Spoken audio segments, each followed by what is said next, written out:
اعوذ باللہ من الشیطان الرجیم، بسم اللہ الرحمن الرحیم۔ ہر شخص اپنی زبان کے پیچھے چھپا ہوا ہے، اگر اسے سمجھنا ہے تو اسے بولنے دو۔ انسان کو کام اور محنت سے اتنی تھکاوٹ نہیں ہوتی جتنا لوگوں کے رویے تھکا دیتے ہیں۔ دنیا کو کڑوے سچ سے نہیں، چٹخارے دار جھوٹ سے مطلب ہوتا ہے۔ اپنے خلاف باتیں خاموشی سے سن لو اور جواب دینے کا حق صرف وقت کو دے دو۔ جو لوگ آپ سے بالکل بھی لالچ نہیں رکھتے، وہ قیمت سے نہیں بلکہ قسمت سے ملتے ہیں۔ غلطیاں نہیں کریں گے تو کیسے پتا چلے گا کہ کون کون ہمارے گرنے کا انتظار کر رہا ہے۔ خوشیاں تقدیر میں ہونی چاہیے۔ تصویر میں تو ہر کوئی خوش نظر آتا ہے۔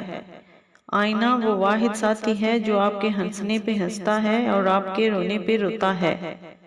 دھوکے میں بڑی جان ہوتی ہے، یہ کبھی بھی مرتا نہیں، گھوم پھر کر واپس آتا ہے۔ اس کو اپنے ٹھکانے سے بڑی محبت ہوتی ہے۔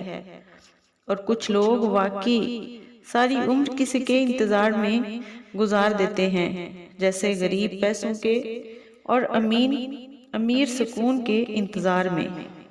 غربت انسان کو اپنے ہی شہر میں اجنبی بنا دیتی ہے کہ لوگ پہچاننے سے بھی انکار کر دیتے ہیں۔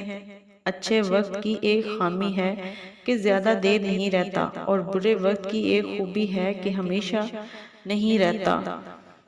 دشمنوں کی تعداد زیادہ ہونے لگے تو آپ کو اپنے دوستوں اور رشتہ داروں کی تعداد میں بھی اضافہ کرنا چاہیے، تاکہ جنگ کا وقت جب قریب آئے تو آپ کے دوست اور رشتہ دار آپ کے ساتھ ہوں۔